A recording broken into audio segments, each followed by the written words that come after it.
यह किसी जश्न की आतिशबाजी नहीं, बल्कि इजराइल के द्वारा लेबनान के ऊपर किए गए 300 से ज्यादा मिसाइल हमले की वीडियो है। पिछले साल 7 अक्टूबर को जो लड़ाई इजराइल और हमास के बीच शुरू हुई थी, अब वह लेबनान तक पहुंच चुकी है। 23 सितंबर को इजराइल ने लेबनान के ऊपर सैकड़ों मिसाइल से एयर स्ट्राइक करते हुए एक नई जंग की शुरुआत की, जिसने सारी दुनिया की नींद उड़ा कर रख दी है।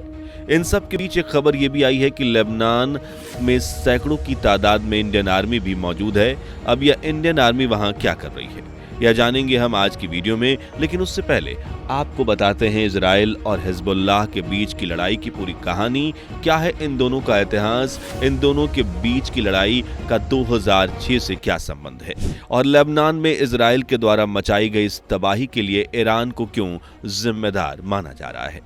कहने को तो हिजबुल्लाह सिर्फ एक संगठन है, लेकिन लेबनान में इसकी ताकत का अंदाजा आप इसी बात से लगा सकते हैं कि इसे स्टेट विद अ स्टेट कहा जाता है। हिजबुल्लाह एक लड़ाकू संगठन है, लेकिन लेबनान की राजनीति में इसका गहरा प्रभाव है।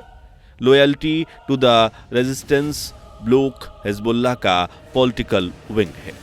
यह पार्टी 2005 से ही लेबनान की सरकार के साथ गठबंधन में है। लेबनीज पार्लियामेंट में हिजबुल्लाह के पास 13 सीट्स हैं और उसके 2 सदस्य लेबनान सरकार में मंत्री भी हैं। राजनीति और लड़ाई के अलावा भी कई कामों में हिजबुल्लाह सक्रिय रहता है, जिस वजह से लेबनान के लोगों का इसे अच्छा खासा सपोर्ट मिलता है।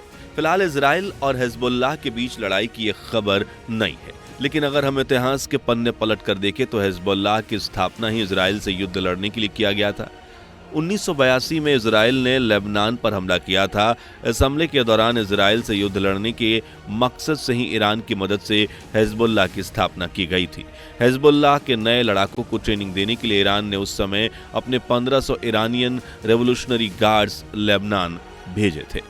अगले कुछ सालों में लेबनीज सिविल वॉर के दौरान हिजबुल्लाह लेबनान में एक ताकतवर संगठन के रूप में उभर कर सामने आया। हिजबुल्लाह भले ही लेबनान में सक्रिय था, लेकिन इसका हर एक काम ईरान के समर्थन से ही होता आया था और आज भी इसे ईरान का पूरा समर्थन हासिल है। दरअसल हिजबुल्लाह और उसके जैसे और भी कई संगठन को मिलाकर ईरान ने अपना एक अनऑफिशियल ग्रुप खड़ा कर रखा है, जिसे द एक्सिस ऑफ रेजिस्टेंस के नाम से जाना जाता है। द एक्सिस ऑफ रेजिस्टेंस 1980 में एग्जिस्टेंस में आया था। इस ग्रुप में लेबनान के हिजबुल्लाह के अलावा फिलिस्तीन का हमास, यमन का हूती और इराक एंड सीरिया के एक्टिव कई छोटे बड़े विद्रोह संगठन आते हैं। ये सभी संगठन कमोबेश ईरान की आइडियोलॉजी पर ही काम करते हैं। अमेरिका और इजराइल से ईरान की दुश्मनी जग जाहिर है, तो ईरान ने अलग अलग क्षेत्रों से इनका मुकाबला करने और उनके खिलाफ चुनौती पेश करने के मकसद से द एक्सिस ऑफ रेजिस्टेंस को बनाया था। इस ग्रुप में जितने भी संगठन शामिल हैं, उनकी स्थापना से लेकर उन्हें एंट्री देने, हथियारों की सप्लाई और फंडिंग तक, यह सारे काम ईरान की ओर से ही किए जाते हैं। इजराइल और हिजबुल्लाह के बीच आपसी टकराव तो इसकी स्थापना के बाद से ही होते आ रहे थे, लेकिन इन दोनों के बीच बड़े स्तर पर युद्ध 2006 में पहली बार हुआ था और इसी 2006 के युद्ध को ध्यान में रखते हुए अभी आशंका जताई जा रही है कि इन दोनों के बीच का नया कॉन्फ्लिक्ट 2006 से भी ज्यादा डेडली होगा। 2006 में लेबनान वॉर को लेबनान में जुलाई वॉर और इजराइल में सेकेंड लेबनान वॉर के नाम से जाना जाता है। यह युद्ध इजराइल और हिजबुल्लाह के बीच 34 दिनों तक चला था। इस युद्ध में ईरान ने हिजबुल्लाह को काफी ज्यादा मिलिट्री सपोर्ट मुहैया कराई थी, जिस वजह से कुछ लोग इसे ईरानियन इजराइल प्रॉक्सी कॉन्फ्लिक्ट भी कहते हैं। इस लड़ाई की शुरुआत हिजबुल्लाह की ओर से ही इजराइल पर हमले के साथ की गई थी। इजराइल में घुसकर उसके सैनिकों पर हमला करने से पहले 12 जुलाई 2006 हिजबुल्लाह ने पहले इजराइल की तरफ कई रॉकेट हमले किए, जो इजरायली सेना के डिस्ट्रक्शन के लिए था। रॉकेट हमले के बाद हिजबुल्लाह के लड़ाकों ने इजरायली सीमा में घुसकर गश्त लगा रहे इजराइल के 2 मिलिट्री ट्रक्स पर हमला बोल दिया। इस हमले में 3 इजरायली सैनिक मारे गए, जबकि 2 सैनिकों को हिजबुल्लाह के लड़ाके बंधक बनाकर लेबनान ले गए। बंधक बनाए गए सैनिकों को छुड़ाने के लिए इजराइल ने अपनी आर्मी भेजी, जिसे छुड़ाने की कोशिश में 5 और इजरायली मारे गए। बंधक बनाए गए सैनिकों को छोड़ने के एवज में हिजबुल्लाह ने इजराइल की जेल में बंद लेबनानी कैदियों को छोड़ने की मांग की। इजराइल ने हिजबुल्लाह की मांग पूरी करने से इनकार कर दिया और उन्हें फुल स्केल वॉर शुरू करते हुए लेबनान पर हवाई हमले शुरू कर दिए। हिजबुल्लाह के ठिकानों को टारगेट बनाने के साथ इजराइल ने लेबनान के सिविलियन इंफ्रास्ट्रक्चर पर भी हमले करने शुरू कर दिए। इस दौरान इजराइल की ओर से बेरूत इंटरनेशनल एयरपोर्ट पर भी हमला किया गया। हवाई हमले के बाद इजराइल ने लेबनान में ज़मीनी हमले शुरू करते हुए साउदर्न लेबनान के रास्ते लेबनान में घुसकर इसके अलावा उसने लेबनान के समुद्री और हवाई दोनों रास्तों को रोक लिया।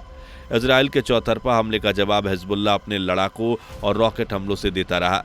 दोनों ओर से जारी हमलों के बीच लगभग 34 दिनों तक घमासान युद्ध चला। इसके बाद 14 अगस्त 2006 को यूनाइटेड नेशन सिक्योरिटी काउंसिल की मध्यस्थता के बाद दोनों पक्षों के बीच युद्ध विराम पर सहमति बनी और लेबनान के लिए भयानक अंजाम के साथ युद्ध समाप्त हुआ। इस युद्ध में लगभग 1100 से 1300 लेबनानी नागरिक मारे गए, वहीं इजराइल के 165 नागरिक मारे गए। लेबनान का सिविल इंफ्रास्ट्रक्चर बुरी तरह से डैमेज हो गया, जिससे उबरने में उसे कई साल लग गए। युद्ध की वजह से लगभग 10 लाख लेबनानी नागरिक और इजराइल की तरफ से 5 लाख नागरिकों को विस्थापित होना पड़ा। 34 दिनों के बाद ये युद्ध खत्म हो गया, लेकिन इजराइल और हिजबुल्लाह के बीच टकराव खत्म नहीं हुआ। यह होने वाला भी नहीं था, क्योंकि हिजबुल्लाह को खड़ा ही इजराइल से लड़ने के लिए किया गया था।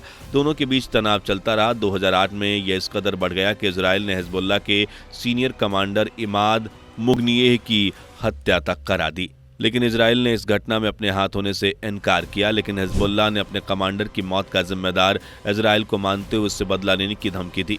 2011 में सीरिया में सिविल वॉर स्टार्ट हुआ। इस दौरान हिजबुल्लाह ने वहां के राष्ट्रपति बशर अल असद का साथ देते हुए विद्रोहियों के खिलाफ लड़ाई लड़ी।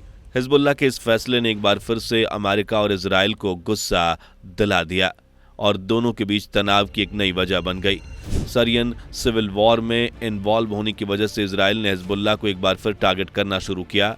2013 में हिजबुल्लाह के सीरिया में मौजूद ठिकानों को निशाना बनाते हुए इजराइल ने कई सारे हवाई हमले किए। इस हमले का बदला लेते ही 2015 में हिजबुल्लाह ने इजराइल में एक आर्मी काफिले पर हमला बोला और इस हमले में 2 इजरायली सैनिक मारे गए।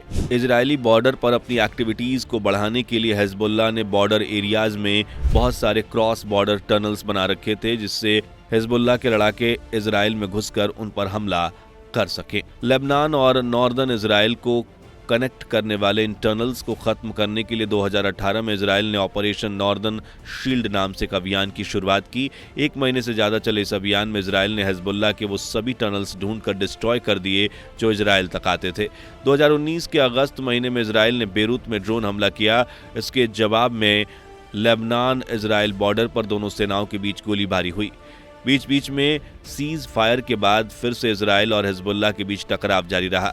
2021 में गाजा में इजराइल के हमले के जवाब में हिजबुल्लाह ने नॉर्दर्न इजराइल में कई सारे रॉकेट हमले किए। 2022 में इजराइल और लेबनान के बीच सीमा के विवाद को लेकर भी इजराइल और हिजबुल्लाह आमने सामने आ गए। 7 अक्टूबर 2023 को हमास ने इजराइल के ऊपर सरप्राइज अटैक कर दिया। रॉकेट से हमला किए जाने के साथ ही हमास के लड़ाकों ने इजराइल में घुसकर भी हमला बोल दिया। इस हमले में 1200 नागरिक मारे गए और लगभग 251 इजरायली और विदेशी नागरिकों को हमास ने बंधक बना लिया। हमास के इस हमले के साथ इजराइल फिलिस्तीन कन्फ्लिक्ट के इतिहास के डेडलीस्ट वॉर की शुरुआत हुई। इजराइल ने हमास को खत्म करके ही दम लेने की घोषणा की और इस घोषणा के साथ इजराइल की ओर से गाजा में अंधाधुंध हमले किए जाने लगे। इस हमले में हजारों फिलिस्तीनी नागरिक मारे गए और लगभग 20 लाख लोगों को विस्थापित होना पड़ा है। गाजा में इजराइल के बढ़ते हमले को देखते हुए हिजबुल्लाह ने इजराइल पर दबाव बनाने के लिए उन पर हमले शुरू कर दिए। हिजबुल्लाह की ओर से आए दिन नॉर्दर्न इजराइल में रॉकेट लॉन्च किए जाने लगे। जनवरी 2024 में इजराइल ने लेबनान के बेरूत में रह रहे हमास के डिप्टी लीडर सालेह अल वारी की हत्या कर दी। इजराइल के खिलाफ हमास के हमले की रूपरेखा इसी ने तैयार की। लेबनान में इजराइल के द्वारा हमला करके हमास के डिप्टी लीडर की हत्या से हिजबुल्लाह ने इजराइल के ऊपर अपने हमले में तेजी लानी शुरू कर दी। इधर इजराइल हमास के साथ युद्ध में लगा हुआ है, तो वहीं हिजबुल्लाह की ओर से नॉर्दर्न इजराइल में बार बार रॉकेट हमले किए जा रहे थे। इजराइल के मुताबिक हिजबुल्लाह के रॉकेट हमले की वजह से नॉर्दर्न इजराइल में रहने वाले लगभग 80,000 इजरायली नागरिकों को अपना घर छोड़कर दूसरी जगह विस्थापित होना पड़ा। रुक रुक कर इजराइल और हिजबुल्लाह के बीच कन्फ्लिक्ट सालों से चला आ रहा था, लेकिन 20 सितंबर 2024 जब इजराइल ने बेरूत में हवाई हमला करके हिजबुल्लाह के ताकतवर लीडर इब्राहिम आकिल की हत्या कर दी, तब हिजबुल्लाह ने भी इस हमले का बदला लेने का फैसला किया। अपने लीडर की मौत का बदला लेने के लिए हिजबुल्लाह ने 22 सितंबर को नॉर्दर्न इजराइल में लगभग 100 से ज्यादा रॉकेट दागे। इस हमले में कुछ इजरायली नागरिकों की मौत हुई। इस घटना के बाद इजराइल ने हिजबुल्लाह के खिलाफ युद्ध की घोषणा कर दी। 22 सितंबर को हुए हमले के जवाब में इजराइल ने 23 सितंबर को लेबनान पर हवाई हमला किया।